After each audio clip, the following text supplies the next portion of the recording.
everyone, welcome back to our channel. നമ്മൾ ഇന്ന് appreciating drama and തിയേറ്ററിലെ എക്സാം ഓറിയന്റഡ് വീഡിയോ ആണ് ചെയ്യുന്നത് കേട്ടോ.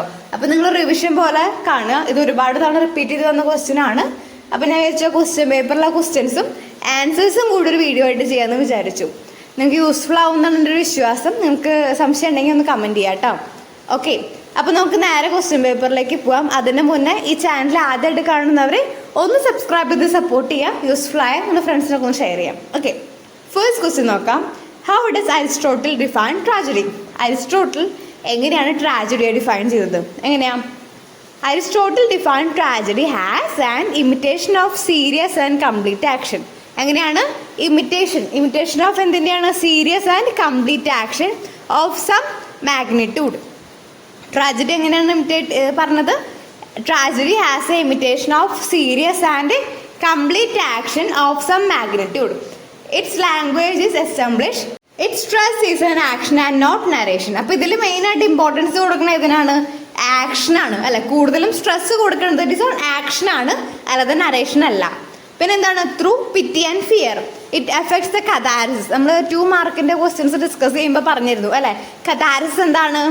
The proper purgation of emotion അല്ലെ, purgation of this emotion. Purification and purgation എന്നാണ് 2 മാർക്ക് ക്വസ്റ്റ്യൻസിന്റെ വീഡിയോ ഡിസ്കസ് ചെയ്യുമ്പോൾ പറഞ്ഞിരുന്നു. ഓർമ്മ ഉണ്ടാവും. നിങ്ങൾ ആ ഒരു 2 മാർക്കിന്റെ ക്വസ്റ്റ്യൻസ് ഒക്കെ കാണാൻ ശ്രമിക്കുക കേട്ടോ. കാരണം നമ്മൾ അത്രയും ഒരുവിധം എല്ലാ ക്വസ്റ്റ്യൻസും നമ്മൾ കവർ ചെയ്തിട്ടുണ്ട്. നിങ്ങൾക്ക് അതൊക്കെ പഠിക്കുകയാണെങ്കിൽ നല്ല മാർക്ക് സ്കോർ ചെയ്യാവുന്നതാണ് കേട്ടോ. നിങ്ങൾ പ്ലേലിസ്റ്റിൽ ചെന്ന് കഴിഞ്ഞാൽ എല്ലാതും അവൈലബിൾ ആണ്. ആ ഒരു പ്ലേലിസ്റ്റിന്റെ ലിങ്ക് ഡിസ്ക്രിപ്ഷനിൽ ഉണ്ട് കേട്ടോ. എല്ലാ മൊഡ്യൂളിൽ നിന്നുള്ള ഇമ്പോർട്ടൻറ്റ് ക്വസ്റ്റ്യൻസ് നമ്മൾ ചെയ്തിട്ടുണ്ട്. അപ്പോൾ നല്ലപോലെ അത് പഠിച്ചിട്ട് പോവുക. എന്തെങ്കിലും ഡൗട്ട്സ് ഉണ്ടെങ്കിൽ ചോദിക്കുക, നിങ്ങളുടെ അഭിപ്രായങ്ങൾ കമന്റ് ചെയ്യാം. പിന്നെ ഇനിയും ചാനൽ സബ്സ്ക്രൈബ് ചെയ്തിട്ട് സബ്സ്ക്രൈബ് ചെയ്യുക. ആ ഒരു ബെൽ ബട്ടൺ ഒന്ന് എനേബിൾ ചെയ്തിട്ട്, എങ്കിലേ നിങ്ങൾക്ക് ആ ഒരു നോട്ടിഫിക്കേഷൻ അവൈലബിൾ ആവുള്ളൂ. ഓക്കെ, അപ്പോൾ നമ്മൾ പറഞ്ഞത് കഥാരിസിസ് എന്ന് പറയുന്ന വേർഡ് എന്താണ്? പ്രോപ്പർ പേർഗേഷൻ. അതുപോലെ നമ്മൾ എന്താ പറയുന്നത്? പ്യൂരിഫിക്കേഷൻ ആൻഡ് പേർഗേഷൻ അല്ലേ. 2 മാർക്കിന് ചോദിച്ചിട്ടുണ്ട്. അപ്പോൾ അതും പഠിച്ചോ. പിന്നെ ഇവിടെ എന്താ? ട്രാജഡി. അരിസ്റ്റോട്ടിൽ എങ്ങനെയാണ് ട്രാജഡി ഡിഫൈൻ ചെയ്തിരിക്കുന്നത്?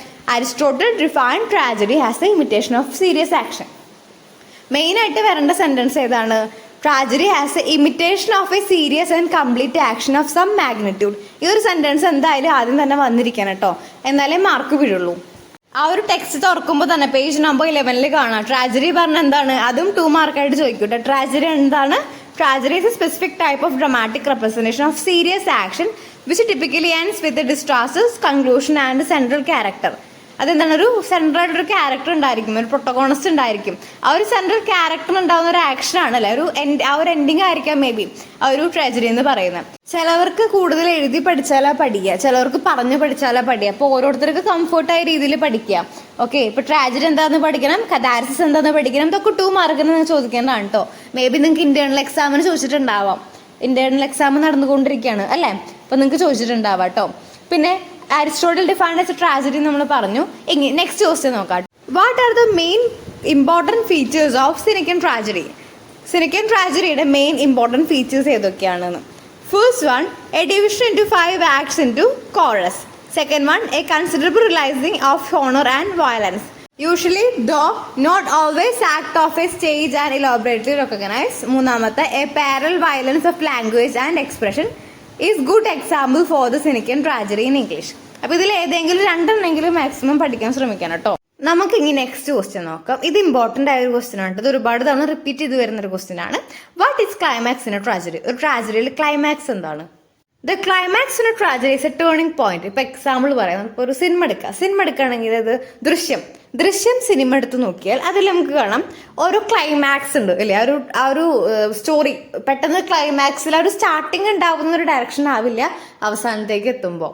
അല്ല, ഇപ്പോൾ ഒരു ദൃശ്യം 1 എടുത്ത് നോക്കുകയാണെങ്കിൽ തന്നെ അതൊരു വ്യത്യാസം ഉണ്ടാവും അല്ലേ.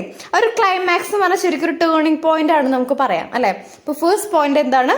The climax in tragedy is A turning point in the play. ഇതിവിടെ സിനിമയല്ല, പ്ലേ ആണ്. അപ്പോൾ ആ ഒരു play that changes the protagonist faith. അപ്പോൾ ആ ഒരു വിദ്യയെ തന്നെ മാറ്റിമറിക്കുന്ന ഒരു ടേണിംഗ് പോയിന്റ് ആണ് ക്ലൈമാക്സ് എന്ന് പറയുന്നത്. അപ്പോൾ ഇതൊക്കെ ഒരു സിനിമ ആലോചിച്ച് നിങ്ങൾ എഴുതിയാൽ മതി. ഇവിടെ പിന്നെ ക്ലൈമാക്സ് എന്ന് പറയുന്നത് പ്ലേയിലുള്ള ക്ലൈമാക്സ് ആണ് കേട്ടോ, അല്ലാതെ സിനിമയിലുള്ള ക്ലൈമാക്സ് അല്ല.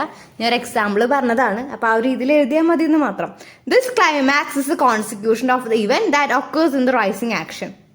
അപ്പോൾ ഈ ഒരു ക്ലൈമാക്സ് എന്ന് പറഞ്ഞാൽ മുന്നേ പറഞ്ഞിരുന്നു അല്ലേ, 4 മാർക്കിന്റെ ക്വസ്റ്റ്യൻ ഡിസ്കസ് ചെയ്യുമ്പോൾ പറഞ്ഞിരുന്നു. ക്ലൈമാക്സ് എന്ന് പറയുമ്പോൾ ഫോളിങ് ആൻഡ് റൈസിങ് ആക്ഷൻ നമ്മൾ പറഞ്ഞിരുന്നു അല്ലേ. അപ്പോൾ ആ കാര്യങ്ങളാണ് ഇതിൽ എഴുതേണ്ടത് കേട്ടോ.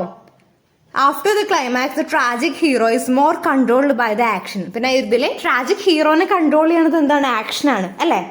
That he controls the action. അപ്പോൾ ഇതിൽ after the climax tragic hero is more controlled by their action.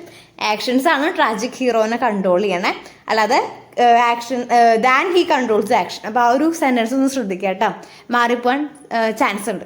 അപ്പോൾ നമ്മൾ 3 ക്വസ്റ്റ്യൻ നോക്കിയിട്ട് അരിസ്റ്റോട്ടിൽ ഡിഫൈൻഡ് ട്രാജഡി നോക്കി, പിന്നെ അതല്ലാതെ നമ്മൾ കഥാരിസിസ് എന്താന്ന് നോക്കി, ട്രാജഡി എന്താന്ന് നോക്കി, പിന്നെ ഫീച്ചേഴ്സ് ഓഫ് ദ സിനക്കൻ ട്രാജഡി നമ്മൾ നോക്കിയ പോലെ ക്ലൈമാക്സിന് ട്രാജഡി നോക്കി. അപ്പോൾ ഈ ക്വസ്റ്റ്യൻസ് നമ്മളിപ്പോൾ നോക്കിയിട്ടുണ്ട്. ഡീറ്റെയിൽ എക്സ്പ്ലനേഷൻ നമ്മൾ ഓൾറെഡി ചെയ്തിട്ടുണ്ട്. ആ ഒരു വീഡിയോ നോക്കിയാൽ നിങ്ങൾക്ക് കാണാം കേട്ടോ. പ്ലേലിസ്റ്റ് ഒന്ന് ടാപ്പ് ചെയ്ത് കഴിഞ്ഞാൽ നിങ്ങൾക്ക് ആ ഒരു വീഡിയോസ് അവൈലബിൾ ആയിരിക്കും. ഇനി നെക്സ്റ്റ് ക്വസ്റ്റ്യൻ നോക്കാം. What is tragic comedy? Tragic comedy പറഞ്ഞാൽ എന്താണ്? ടെക്സ്റ്റിൽ പേജ് നമ്പർ 16 കാണാം കേട്ടോ. ട്രാജിക് കോമഡി എന്ന് പറഞ്ഞാൽ ഒരു പേര് കേൾക്കുമ്പോൾ തന്നെ നമുക്കറിയാം അല്ലേ, ട്രാജഡിയും കോമഡിയും കൂടി മിക്സ് ചെയ്താണ് ട്രാജിക് കോമഡി എന്ന് പറയുന്നത്. നമ്മൾ ഓൾറെഡി പറഞ്ഞതാണ്, എന്നാലും ഞാൻ ജസ്റ്റ് ഒന്ന് ഓർമ്മിപ്പിക്കുന്നു. ട്രാജിക് കോമഡി പറഞ്ഞാൽ ട്രാജഡിയും കോമഡി മിക്സ് ചെയ്താണൊന്നും ആലോചിക്കാറില്ല. ഇതെങ്ങനെ എഴുതുക? Tragic comedy mixes tragedy and comedy by mixing characters. അതിൽ ആ ഒരു ട്രാജഡിയുടെ ഒരു ക്യാരക്ടേഴ്സും അതുപോലെ കോമഡിയുടെ ക്യാരക്ടേഴ്സിനും കൂടി മിക്സ് ചെയ്തിട്ടാണ് മിക്സിങ് ദ ക്യാരക്ടേഴ്സ്. അതുപോലെ ദംസ്, പ്ലോട്ട്സ് ഇതൊക്കെ മിക്സ് ചെയ്തിട്ടാണ് അതിലിരിക്കുന്നത്. In this type of play we can see both higher and lower characters. അതായത് ഈ ട്രഡീഷണലി വെച്ച് നോക്കുകയാണെങ്കിൽ ട്രാജഡിയിൽ അപ്പർ ക്ലാസ് ആണ് കൂടുതൽ ക്യാരക്ടേഴ്സ് ഉണ്ടാവുക. ട്രഡീഷണലി നോക്കുമ്പോൾ ട്രാജഡിയിൽ അപ്പർ ക്ലാസ് ക്യാരക്ടേഴ്സ് ആണ് ഉണ്ടാവുക. നേരെ മറിച്ച് കോമഡിയിലേക്ക് വരുമ്പോൾ മിഡിലും അല്ലെങ്കിൽ ലോവർ ക്ലാസ് ആയിട്ട് ഉണ്ടാവുക. അതായത് ട്രാജഡിയിലെ അപ്പർ ക്ലാസ് ക്യാരക്ടേഴ്സ് ആയിരിക്കും, കോമഡിയിലെ മിഡിൽ അല്ലെങ്കിൽ ലോവർ ക്ലാസ് ക്യാരക്ടേഴ്സ് ആയിരിക്കും. അത് ക്ലിയർ ആയില്ലേ? It was Plautus the Roman playwright. Plautus എന്ന് പറയുന്ന റോമൻ പ്ലേ റൈറ്റ് ആണ് കോയിൻ ചെയ്തിരിക്കുന്ന ട്രാജിക് കോമഡി എന്നുള്ള ഒരു word. Tragic comedy first coin ചെയ്ത ആരാണ്? പ്ലാറ്റസ് ആണ്, റോമൻ പ്ലേ റൈറ്റർ ആണ്. ഈ ഒരു സെന്റൻസ് ആദ്യം എഴുതാമെന്ന് ശ്രദ്ധിക്കണം കേട്ടോ, അതായിരിക്കും കുറച്ചുകൂടി നല്ലത്. ഒരു ഇൻട്രൊഡക്ഷൻ രീതിയിൽ അത് വരാം. ടെക്സ്റ്റിൽ പേജ് നമ്പർ 16 നിങ്ങൾക്ക് കാണാം കേട്ടോ. പിന്നെ നിങ്ങൾക്ക് കുറച്ചുകൂടി എക്സാമ്പിൾസ് ഇതിൽ അവൈലബിൾ ആണ്. ഞാൻ പിന്നെ ഡീറ്റെയിൽ ആയിട്ട് എക്സ്പ്ലെയിൻ ചെയ്യുന്നില്ല, നിങ്ങളൊന്ന് നോക്കി റെഫർ ചെയ്താൽ മതി കേട്ടോ. പിന്നെ നെക്സ്റ്റ് പറയുന്നത് വാട്ട് ഈസ് മൊറാലിറ്റി പ്ലേ. എന്താണ് മൊറാലിറ്റി പ്ലേ എന്ന് പറയുമ്പോൾ? മൊറാലിറ്റി പറഞ്ഞാൽ എന്താ? ഒരു വാല്യൂ കൊടുക്കല്ലേ, മോറൽ വാല്യൂസ് എന്ന് പറയില്ലേ, ഒരു വാല്യൂ കൊടുക്കുക. ആ രീതിയിൽ എടുത്താൽ മതി മൊറാലിറ്റി പറഞ്ഞാൽ. അതങ്ങനെ മനസ്സിലാക്കി പഠിച്ചാൽ മതി. Morality plays or simply a morality അങ്ങനെ പറഞ്ഞാലും മതി. അല്ലെങ്കിൽ മൊറാലിറ്റി പറയാം, അല്ലെങ്കിൽ simply morality is a allegorical drama. Morality plays were popular in Europe. അപ്പോൾ ഈ ഒരു മൊറാലിറ്റി പ്ലേ ഏറ്റവും കൂടുതൽ പോപ്പുലർ ആയിട്ടുള്ളത് യൂറോപ്പിലാണ്. ഏതൊക്കെയാണ്? 16th 15th സെഞ്ചുറിയിലും. മൊറാലിറ്റി പ്ലേ നമ്മളൊരു വേറൊരു പേരും പറയും, സിംപ്ലി മൊറാലിറ്റി എന്നും പറയും, ഒരു അലോജിക്കൽ ഡ്രാമ ആയിട്ട് പറയും. പിന്നെ മൊറാലിറ്റി പ്ലേ ഏറ്റവും കൂടുതൽ പോപ്പുലർ ആയത് യൂറോപ്പിലാണ് in 15th and 16th centuries. പിന്നെ ഈ ഒരു പ്ലേയിൽ ക്യാരക്ടേഴ്സിനൊരു സ്പെഷ്യാലിറ്റി ഉണ്ട്. The place personify the moral qualities. നമ്മൾ പറഞ്ഞിരുന്നു മോറൽ ക്വാളിറ്റീസ് ആണ് ഈ ഒരു പ്ലേയിൽ കൂടുതലും ഹൈലൈറ്റ് ചെയ്യുന്നത്. ലൈക്ക് ലവ് ആൻഡ് ചാരിറ്റി, അല്ലെങ്കിൽ അബ്സ്ട്രാക്ഷൻസ് ലൈക്ക് ഡെത്ത് അല്ലെങ്കിൽ യൂത്ത്, ഇതൊക്കെയാണ് കൂടുതലും ഹൈലൈറ്റ് ചെയ്യുക. They were used to teach moral lessons. അപ്പോൾ ഈ ഒരു മോറൽ പ്ലേ കൊണ്ട് ഉദ്ദേശിക്കുന്നത് എന്താണ്? മോറൽ ലെസൺസ് കൂടുതലും പഠിപ്പിക്കുക. ആ ഒരു ഹെഡിങ് നോക്കുമ്പോൾ പോലെ തന്നെ മൊറാലിറ്റി പ്ലേ പറഞ്ഞാൽ moral values, quality, love, charity ഇതൊക്കെ ഒന്ന് മനസ്സിലാക്കി പഠിച്ചാൽ മതി. Moral lessons to spectacles. ആർക്കാണ്? ഓഡിയൻസിനാണ് പഠിപ്പിക്കുന്നത്. അപ്പോൾ ഇത്രയും കാര്യങ്ങളാണ് മൊറാലിറ്റി പ്ലേയിൽ വരുന്നത് കേട്ടോ. Next, what are the central features of expressionism. Expressionism എന്ന് പറഞ്ഞാൽ എന്താണ്? നമ്മൾ മുന്നൊരു വീഡിയോയിൽ പറഞ്ഞിരുന്നു അല്ലേ? എക്സ്പ്രഷനിസം പറഞ്ഞാൽ എന്താണ്? It represent anonymous humans types of plot replacing the episodical rendering dialogue fulfilled by words and incorrection sentence. അതായത് ഈ ഒരു എക്സ്പ്രഷനിസം പ്ലേ നടക്കുന്ന സമയത്ത് അതിലുള്ള ക്യാരക്ടേഴ്സ് മാസ്ക് ധരിച്ചിരുന്നു. അവരെ മാസ്ക് ധരിക്കും, ക്യാരക്ടേഴ്സ് വോർ മാസ്ക്. പിന്നെ ഇവരെ പറയുന്നത് പെയിന്റേഴ്സ് ആണ് അല്ലെ.